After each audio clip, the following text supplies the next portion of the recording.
Mga kugmoho, nakaka-proud lang na sabihin na ang aking pinsan, ang first cousin ko na si Don Mar TV ay naka-guest sa Banateros. So I'm so proud sa aking pinsan. No? Actually, yung tatay niya at ang pamama ko is magkapatid, kaya magpinsan kaming buo. So nag-guest siya sa Banateros. No? At ito ang tira niya sa mga, especially kay Claire Castro na hindi man lang nagre-research sa mga sinasabi niya. No?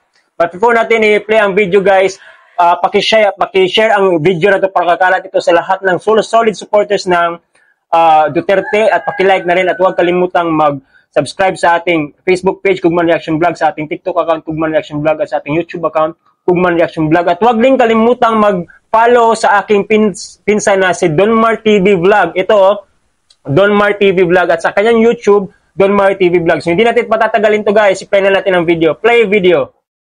Kasi sabi ng magaling nating USEC ng PCO. Ay, si Second Lady. Oo, na sinabi niya na ito daw, BBM daw ay binoto ng tao. Hindi naman daw Duterte ang rason kung bakit siya ay nanalo. Ano sa tingin mo?